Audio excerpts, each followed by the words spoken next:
وہ اس حد تک فاسق اور فاجر بن چکے تھے کہ خوش ہوتے ہوئے وہاں آئے تاکہ ان خوبصورت لڑکوں سے لذت حاصل کر سکیں۔ یہ گھر کے سامنے پہنچ گئے تو لوط علیہ السلام انہیں روکنے کے لیے گھر سے نکلے۔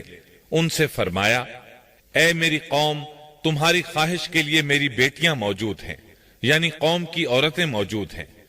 نبی قوم کا باپ ہوتا ہے، اس کی بیویاں قوم کی مائیں اور قوم کی عورتیں اس کی بیٹیاں شمار ہوتی ہیں، جیسا کہ سورہ ہود میں آتا ہے۔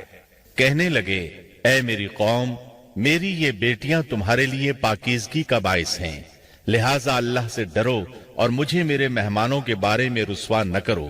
کیا تم میں کوئی بھلا شخص موجود نہیں؟ آپ کی بات کے جواب میں انہوں نے کیا جواب دیا؟ قرآن مجید میں آتا ہے، کہنے لگے، لوط، تو جانتا ہے تیری بیٹیوں یعنی قوم کی عورتوں سے ہمیں کوئی سروکار نہیں، ہم جو چاہتے ہیں تمہیں خوب معلوم ہے۔ لوط کہنے لگے، کاش میرے پاس کوئی قوت ہوتی یا میں کسی مضبوط پناہ میں ہوتا۔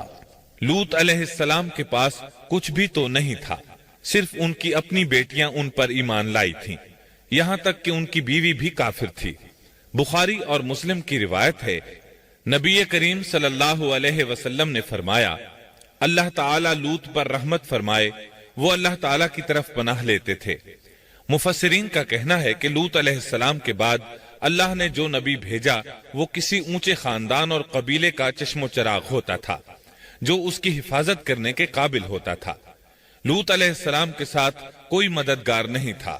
ایک دوسرے مقام پر اللہ تعالیٰ فرماتے ہیں، اور شہر کے لوگ خوش ہوتے ہوئے آئے۔ لوط نے کہا، یہ میرے مہمان ہیں، مجھے رسوا نہ کرو، اللہ سے ڈرو اور مجھے ذلیل نہ کرو۔ انہوں نے کہا، کیا ہم نے تجھے جہان والوں کے بارے میں منع نہیں کیا؟ یعنی انہوں نے آپ کو تبلیغ وغیرہ سے بھی روک دیا تھا۔ لوط نے کہا، اگر خواہش پوری کرنا چاہتے ہو تو میری بیٹیاں یعنی قوم کی عورتیں موجود ہیں، ان سے کر لو۔ اے پیغمبر، تیری عمر کی قسم، وہ لوگ اپنی مدہوشی میں مست تھے۔ اللہ تعالیٰ نے کسی انسان کی عمر کی قسم نہیں کھائی سوائے نبی کریم صلی اللہ علیہ وسلم کے، اور یہ اعزاز آپ کے شرف، عزت اور تکریم پر دلیل ہے۔ اب ان لوگوں نے گھر میں داخل ہونے کی تیاری کر لی۔ ادھر لوط علیہ السلام نے اپنے تینوں مہمانوں کی طرف دیکھا۔ آپ ان کے لیے فکر مند تھے، لیکن وہ یہ دیکھ کر حیران ہوئے بغیر نہ رہے کہ وہ تینوں بالکل بے فکر بیٹھے تھے۔ اس وقت کی کیفیت اللہ تعالیٰ نے قرآن مجید میں یوں بیان فرمائی ہے، تم لوگ تو کچھ انجان سے معلوم ہو رہے ہو۔ اس پر وہ کہنے لگے، ہم تو تیرے پاس وہ فیصلہ لائے ہیں جس میں اس قوم کو شک تھا، اور ہم تیرے پاس حق لے کر آ چکے ہیں، اور بے شک ہم سچے ہیں۔ سورۃ العنکبوت میں اللہ تعالیٰ فرماتے ہیں، فرشتوں نے کہا، اے لوط، نہ ڈر اور غم نہ کھا، یقیناً ہم تجھے اور تیرے اہل کو سوائے تیری بیوی کے نجات دیں گے، وہ پیچھے رہ جانے والوں میں سے ہوگی۔ ہم اس بستی والوں پر ان کے گناہوں کے سبب آسمان سے عذاب نازل کرنے والے ہیں۔ انہوں نے یہ بھی کہا، کہنے لگے، اے لوط، ہم اللہ کے بھیجے ہوئے فرشتے ہیں، یہ لوگ تجھ تک نہ پہنچ پائیں گے، یعنی تجھے تکلیف نہیں پہنچا سکیں گے۔ پھر ان میں سے ایک شخص نے اندر داخل ہونے کی کوشش کی۔ جبریل اٹھے، انہیں ایک ایسی ضرب لگائی کہ تمام کے تمام اوندھے ہو گئے۔ اس بارے میں اللہ کا فرمان ہے، انہوں نے لوط کو اس کے مہمانوں کے بارے میں پھسلانے کی کوشش کی تو ہم نے ان کی آنکھیں مٹا ڈالی۔ اللہ تعالیٰ سورۃ القمر میں فرماتے ہیں، پس میرا عذاب اور ڈرانا چکھو۔ وہ دھمکیاں دینے لگے اور واپس جاتے ہوئے کہنے لگے، ہم تجھ سے کل نبٹ لیں گے۔ انہوں نے سزا محسوس بھی کر لی، لیکن پھر بھی توبہ نہ کی۔ اس وقت فرشتوں نے کہا، یقیناً ان کے وعدے کا وقت صبح کا ہے، اور کیا صبح بالکل قریب نہیں؟ صبح تک انہیں مہلت مل گئی۔ فرشتوں نے کہا، اے لوط، اپنے اہل کو رات کے حصے میں لے کر نکل جا، اور ان کے پیچھے پیچھے تو چل، اور تم میں سے کوئی پیچھے مڑ کر نہ دیکھے، اور جہاں تمہیں حکم ہو چلے جاؤ۔ اور ہم نے اسے وہ فیصلہ سنا دیا کہ صبح ہوتے ہی اس قوم کی جڑ کاٹ دی جائے گی۔ اسی طرح اللہ تعالیٰ سورۃ الشعراء آیت 170 اور 171 میں فرماتے ہیں، ہم نے اسے اور اس کے تمام اہل کو نجات دی سوائے اس کی بیوی کے جو پیچھے رہنے والوں میں سے تھی۔ سورۃ القمر میں اللہ تعالیٰ فرماتے ہیں، تمام ہلاک ہو گئے سوائے لوط کی آل کے، انہیں ہم نے صبح سحری کے وقت یعنی رات کے آخری حصے میں نجات دی، یہ ہمارا احسان تھا اور اسی طرح ہم شکر گزاروں کو بدلہ دیتے ہیں۔ چنانچہ لوط علیہ السلام نکل کھڑے ہوئے، ان کے ساتھ ان کی صرف 2 بیٹیاں تھیں، وہ بستی سے نکل گئے۔ پھر صبح ہوئی، روشنی پھیلنے لگی تو عذاب آ گیا، اور صبح سویرے ہی انہیں ٹھہرنے والے عذاب نے آ لیا، پس تم میرے عذاب اور ڈرانے کا مزہ چکھو۔ یہ عذاب کیسا تھا؟ جبریل علیہ السلام آئے، اپنا پر زمین کے نیچے داخل کیا، اس مکمل بستی کو اکھیڑا اور آسمان کی طرف اٹھا کر لے گئے۔ کہا جاتا ہے کہ فرشتوں نے اس بستی کے مرغوں کی اذان اور کتوں کے بھونکنے کی آوازیں سنی اور لوگوں نے فرشتوں کی تسبیح سن لی۔ جبریل علیہ السلام نے ایک چیخ ماری، سب بجھی ہوئی آگ کی طرح ہو گئے، پھر مکمل بستی کو پکڑ کر الٹا دیا، ہر ایک کے لیے آسمان میں پتھر تیار تھا، بہرحال اس کو زمین پر دے مارا۔ اللہ تعالیٰ سورہ ہود میں فرماتے ہیں، پس جب ہمارا حکم آیا تو ہم نے اس کا اوپر والا حصہ نیچے کیا اور ان پر کنکریلے پتھر برسائے جو تہ بتہ تھے، تیرے رب کی طرف سے نشاندار تھے اور وہ ان ظالموں سے کچھ دور نہیں تھے۔ سورۃ الحجر میں اللہ فرماتے ہیں، روشنی ہوتے ہی انہیں بڑے زور کی چیخ نے پکڑ لیا، پھر ہم نے اس کا بلند حصہ نیچے کیا اور ان پر کنکر والے پتھر برسائے۔ سورۃ الشعراء میں اللہ فرماتے ہیں، اور ہم نے ان پر ایک خاص قسم کا می برسایا، پس بہت ہی برا می تھا جو ڈرائے گئے ہوئے لوگوں پر برسا۔ یہ ماجرا بھی سراسر عبرت ہے، ان میں سے بھی اکثر مسلمان نہ تھے۔ بے شک تیرا پروردگار وہی ہے غلبے والا، مہربانی والا۔ سورۃ النجم میں اللہ فرماتے ہیں، اور اس نے الٹائی ہوئی بستیاں گرا دی، پھر ان کو اس چیز سے ڈھانپا جس سے بھی ڈھانپا، مطلب یہ کہ ان پر پتھروں کی بارش برسائی۔ پس تم اپنے رب کی کون کون سی نعمتوں میں جھگڑو گے؟ یہ شخص بھی پہلے ڈرانے والوں کی طرح ایک ڈرانے والا ہے۔ اس طرح یہ بستی سدوم بحر مردار کے علاقے میں تہس نہس ہو گئی اور اس کے آثار و نشانات قیامت تک کے لیے چھوڑ دیے گئے ہیں۔ ان نشانات کو اسی لیے باقی چھوڑا گیا ہے کہ سارا جہان ان کو دیکھ کر عبرت پکڑے، فحاشیوں سے باز آ جائے، خاص طور پر سب سے بڑی فحاشی جو قوم لوط کا عمل تھا اس سے باز آ جائیں۔ سیدنا لوط علیہ السلام کے اس قصے میں قرآن حکیم اور احادیث نبوی سے یہ بات ثابت ہوتی ہے کہ سیدنا لوط علیہ السلام جس قوم کی طرف مبعوث کیے گئے تھے وہ قوم اخلاق کے اعتبار سے بالکل ختم ہو چکی تھی اور اب اس کی اصلاح ناممکن ہو چکی تھی۔ اس قوم نے اپنے جرم کو جرم بھی نہیں سمجھا تھا، عام مقامات پر اعلانیہ بے حیائی کرنا ان کا مشغلہ تھا۔ یہ ایسا عمل تھا جس کی ماضی میں کوئی نظیر نہیں ملتی۔ مردوں کا مردوں سے اختلاط اور عورتوں کا عورتوں سے، یہ ایسا فعل تھا جو جنگل کے وحشی جانور بھی نہیں کرتے۔ یہی وجہ تھی کہ یہ قوم اپنے میں سے کچھ نیک لوگوں کو بھی برداشت نہیں کرتی تھی، وہ انہیں نیکی اور شرافت کی دعوت دیتے تھے، اسی لیے وہ ان کے سخت مخالف ہو گئے تھے۔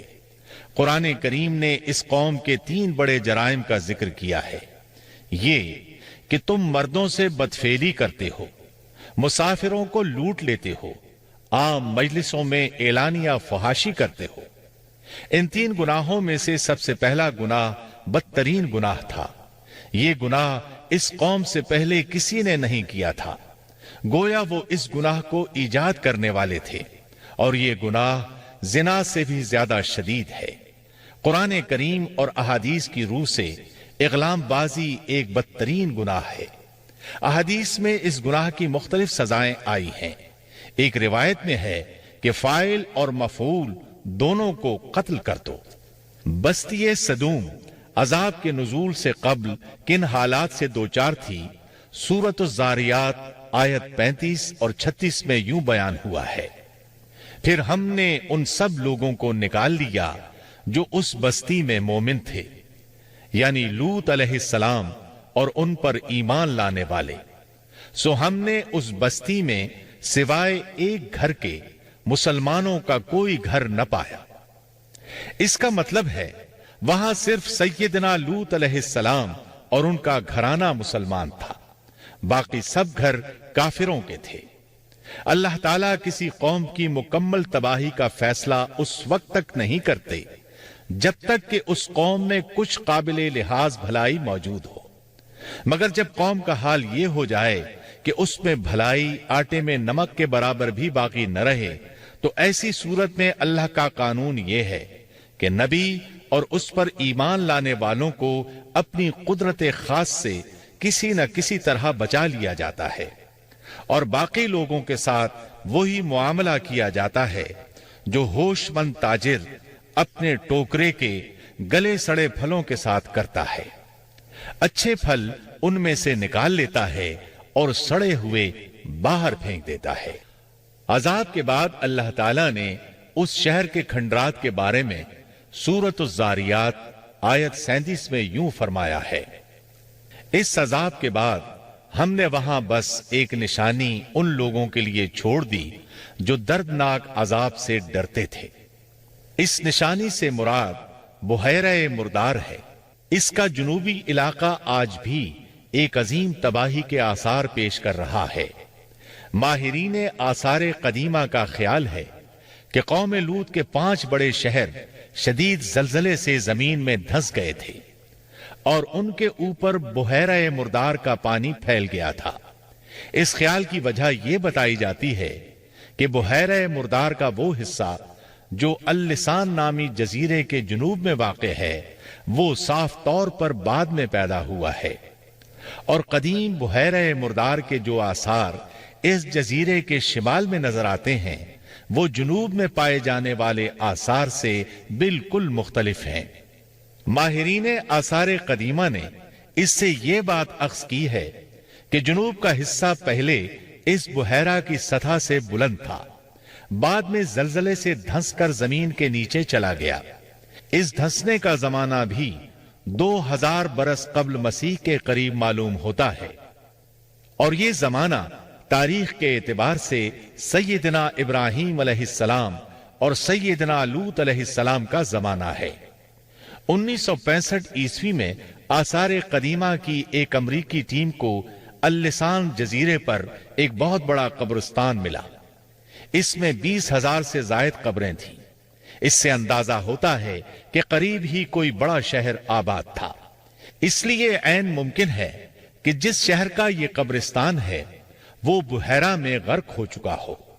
بحیرہ کے جنوب میں جو علاقہ ہے اس میں اب بھی ہر طرف تباہی کے آثار موجود ہیں، اور زمین میں گندھک، رال، کول تار اور قدرتی گیس کے اتنے بڑے ذخائر پائے گئے ہیں کہ ان کو دیکھ کر یقین ہو جاتا ہے کہ کسی وقت بجلیوں کے گرنے سے یا آتش فشاں کا لاوا نکلنے سے یہاں آگ پھٹ پڑی تھی۔ اللہ تعالیٰ سورہ ہود کی آیت 83 میں ارشاد فرماتے ہیں، پتھراؤ کا یہ عذاب آج بھی ظالموں سے دور نہیں۔ مطلب یہ کہ جو قوم اس قوم کی طرح ظلم اور بے حیائی پر جم جائے وہ اپنے آپ کو اس جیسے عذاب سے دور نہ خیال کرے۔ لوط علیہ السلام کے حالات اور واقعات قرآن کریم کی روشنی میں آپ نے سنے۔